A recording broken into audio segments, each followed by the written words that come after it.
What's up, you guys? And holy crap, we're already 8 years into TOnline, and I wouldn't say that it's done yet, even though it feels like it is, and I haven't uploaded in a while. I did want to do something today for the 8 years of Online to sort of recap what this last year has been, because as we all know, 2020 did not go how we all expected it to go, but it's been a very very good time to like get into video games, because when you're in a sort of pandemic and you don't really want to go out as often, so if you have free time, you stay home. And what do you do when you stay home? You either watch a lot of TV shows or play video games. And I did play a good amount of video games in 2020, so I wanted to use this kind of moment in Online, 8 years, to kind of talk about just a lot of games, because there were a lot of games that I wanted to make reviews on, but I didn't have time to make reviews of, but I still want to talk about these games. And I feel like this kind of video is like the best way to do that kind of thing. So this was like the first one I did promise I was going to make a review on, but I'm going to talk about it first. Pikmin 3 Deluxe. Now, as someone who has never owned a Wii U, all of these Wii U ports of games on the Switch are new experiences for me. So while a lot of people are like, oh, they're selling these games again for $60, meanwhile for me, I'm like, I'm getting these huge ass games, $60 on the Switch, and I get to play Pikmin 3. And that's what I did. I mean, imagine the wait from Pikmin 2 to Pikmin 3 for me, because you guys had it on the Wii U. I didn't. So finally getting to play the definitive version of Pikmin 3 was a blast. I absolutely loved playing Pikmin again. It made me just remember how fucking good those games were, and I wish they were on the Switch, which is making me think, like, I'm wondering if they're going to do more consoles of the online service. Like, they have the NES and the SNES, but I'm wondering if they're going to do even more, like GameCube and N64, because, man, I would love to play the first two Pikmin games again. But yeah, the cool thing about Pikmin 3 was that it was a gorgeous looking game. There's all new characters. I mean, like, Louie and Olimar are still in the game, but the main three, they're all different characters. It's Alf, Brittany, and Charlie. And I think they're all enjoyable in their own way. I personally find Charlie the most enjoyable, but he comes in like last, so you spend a lot of time with Alf and Brittany before getting to Charlie, and I think Charlie was probably my favorite character out of all of them. The boss fights are cool. I think the juice mechanic is an interesting way of making the time limited, but also unlimited at the same time, because there's more than enough fruit to get you through the game. But if you have enough fruit, you can go back to the same level and not continue the main story and still feel like you're progressing and you're getting all this exploration done. And it has an insane amount of replayability because of that. I've heard the speed runs of this game are really fun, and I've heard that this game added the extra story mode for Olimar, which I did play, was Olimar's Comeback, which is basically like a Pikmin 3.5, because it takes place after the end of the game, and Olimar comes back to the planet to get more stuff. And I thought that was pretty cool. It was like a kind of pseudo Pikmin 4, if we're ever going to get that game. Speaking of 4, do you guys think we're going to ever see anything on Metroid Prime 4 this year? But yeah, Pikmin 3, great time, really short, but I still found it really enjoyable. I almost finished hard mode, but the only difference between normal mode and hard mode is that you're limited on the amount of Pikmin that you can carry. It's not 100 anymore, it's like less than 100, I think it's like 80. I haven't played the game in a while. There's been a lot of other games I've been playing lately.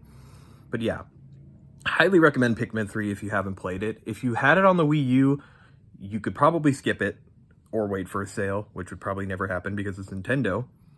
Anyways, I want to talk about the next game that really surprised me, and I wasn't sure about getting, but it was on sale, and so I got it.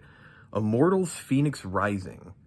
Now, this game, I think out of all the open world games that have come out after Breath of the Wild, has been compared to it the most. And so I was like, okay, if it's being compared to Breath of the Wild, maybe it'll be as good. I think it's better than Breath of the Wild, honestly. In many aspects, the world is more interesting, and I think that the story itself was more narratively driven, And in that turn made me want to play the game more.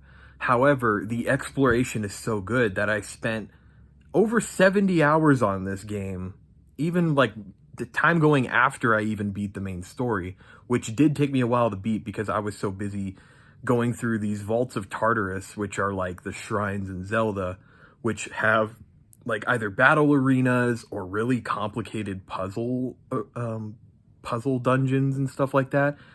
And then the world itself, you can find these things called ambrosias, and they increase your health if you have enough of them.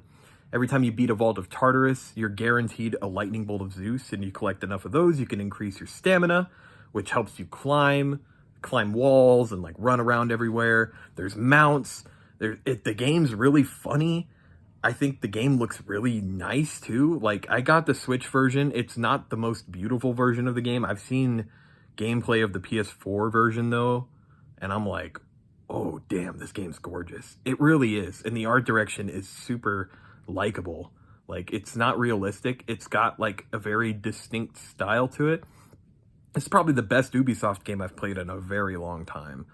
And I see a lot of people bashing it because they're like, oh, it's just trying to be Breath of the Wild. I'm like, it's kind of unfair to do that comparison because Breath of the Wild is not the only open world game out there. There are a lot of things that Breath of the Wild borrowed from other games as well, but Breath of the Wild did it so well that people are associating it with the open world game. And I don't think that's fair to Immortals Fenyx Rising because it does a lot of its own things very well. The only thing I can really criticize about the game is the combat, because it asks you a lot at some points, and I don't think it's very refined. Like, it takes a while to understand how things work, and by the time you start understanding it, they start throwing more and more enemies at you, and you have to be really good at multitasking with the combat, because there's like a parry system. There's also unblockable attacks. You have a dodge roll. You have an axe and a sword that you can use, and you also have these godly powers and this bird that you can get in the side quest, named, wow, the name is slipping me, but it's like it's a phoenix basically. I think the game is fantastic. It's pretty replayable, and you have New Game Plus, which I did start, but I didn't feel like collecting all the stuff all over again. You still keep your stats and your weapons and stuff, but I was like, I don't really see the point of New Game Plus. There is an expansion pass, so DLC is coming. The newest DLC already came out, or like the first DLC already came out. Haven't finished it yet. We'll get to it because I've been playing a lot of other games. And there's just a lot of gaming going on, but I highly recommend Immortals Fenyx Rising. I would have definitely bought it full price if I knew I was getting a game that good. It really is that good. All right. Now let's talk about a game that came out when this pandemic started and was the perfect kind of game to play while being isolated. Animal Crossing New Horizons. Now, this was my introduction to the Animal Crossing series, and I've only ever heard about how good the series is from other people throughout my life. And I was like, it just doesn't seem like a game for me. Like, they would be like, oh, it's so cool. You get to run your own town. You have all these cute little villagers, and it's so nice and pleasant. And I'm like, that all? I mean, I know that's weird coming from a Monster Hunter fan, where like literally all you do is in the title of the game, but I've put way too much time into that series. But Animal Crossing, I don't know, it just looked boring to me. So I decided to give New Horizons a shot because so many people were excited about it. So many people were getting it. And I'm like, oh, I can play it with them too. And they can show me the ropes. And man, I sunk a lot of time into this for my first few months of playing Animal Crossing. I would wake up every morning, even if I had to go do something that day. I was like, I have to go and get some things done on my island, and then I'll go take care of it. It was like a cycle for a good while. And then I think it was after May. May was when the game started to die down for me. And then I played it again in like Halloween, but I would rarely touch it as much as I used to. And I tried to think of as to why it was. And then I realized like one of the things I was really excited was to play it with other people. But that is probably one of the weakest multiplayer games I have ever played, ever. There is nothing to do with other people on their island and on yours. You can become friends with them and you can trade items with each other, but they can't terraform your island and help you build things or give you ideas on like how to improve your island, which I thought would have been amazing for this kind of game, because one of my favorite things to do in Minecraft is building houses with friends and like throwing ideas at each other. If they would allow you to like make islands together, I think that would have made this game great. But as it stands, there's no mini games, there's no like things to do with other people. And I think it really hurt the game's longevity, because I've noticed that a lot of people around the same time I did also fell off the game. And then there are also fans of the Animal Crossing series that are saying that is one of the weaker entries so far. But we are getting close to the year anniversary of Animal Crossing. Maybe they're going to announce something big and it'll get everybody back into it. But as it stands, it was enjoyable the first time I played it.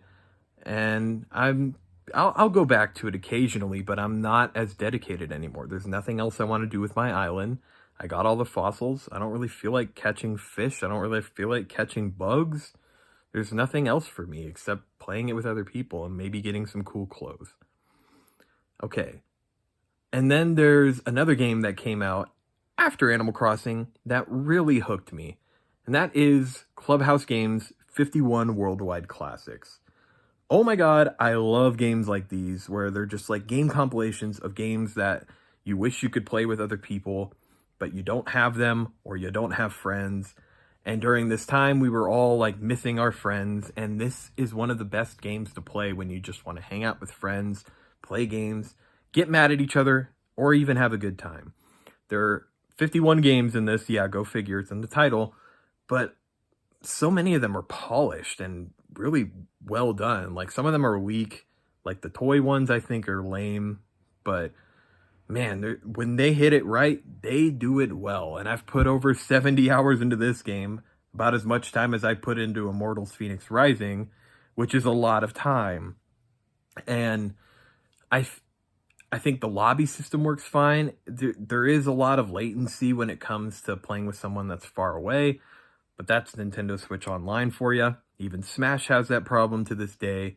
But I've heard Nintendo has rumors of improving the service. It's about damn time. And I feel like 51 Clubhouse Games would be one of the best benefiters from a better online, because, man, it's a solid game, and I highly recommend getting it. And then there's another game that I wanted to talk about, but I can't freaking remember what it is. So give me a second. I'm gonna scroll through my Switch. Okay, last game I wanted to talk about. This one is interesting because I was already bashing on Breath of the Wild earlier, but Age of Calamity. It's the next Hyrule Warriors game, but this one is a story.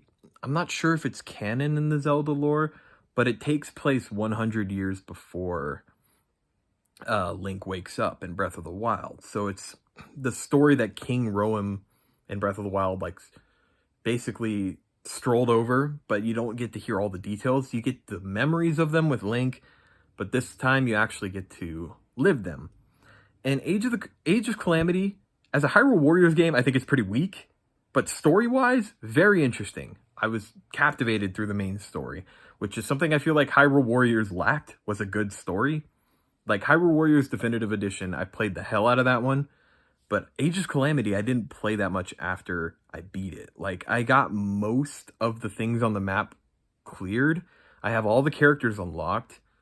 And then after I did that, I was like, I don't really see the point in playing this anymore. Like, I don't want to grind levels. I don't really want to, there's not much else to do. And I feel like that's where the game hurt the most. Is because after you beat the main story, you've done most of the game at that point. And what this game needed was like some extra modes, because I think the combat was really cool. I like how they implemented the Flurry Rush into a warrior style game. It basically looks exactly like Breath of the Wild, just a lot more chaotic. And I think it's a little too chaotic because the Switch can't handle this freaking game. The frame rate takes a shit for like 70% of the game. Cutscenes look great. Gameplay is very stuttery, but you could still play it well. I think comparatively, this game versus Hyrule Warriors is weak, but I still think it has enough strong points to be like, if you're a Zelda fan and you love Breath of the Wild, you should absolutely get Age of Calamity, because I don't know if Breath of the Wild 2 is going to come out anytime soon. We saw a reveal in 2019, and then COVID happened, and we haven't seen anything on the game since. So it might be another Bayonetta 3 Metroid Prime 4 situation with Breath of the Wild 2, or whatever they decided to call it. You know, freaking Inhale of the exotic. I don't know, I can't think of titles. But yeah, that's pretty much all the games I wanted to talk about. I played other games like Kingdom Hearts, Melody of Memory, Pokemon Mystery Dungeon DX, Super Meat Boy Forever, Ukulele and the Impossible Layer, but those are games that I can talk about another time. But I think I've talked about games long enough. What were some games that you played during this weird year of 2020? I want to hear your guys' thoughts on the games and the games that I talked about, and if you think I'm wrong and stupid for disliking and liking certain games. I really like engagement in the comment section. Dislike the video if you want. It's fine. I'm just happy to be making another video for our TOnline. Thank you so much for watching. Have yourself a wonderful day. Stay safe out there, and I will see you all next time.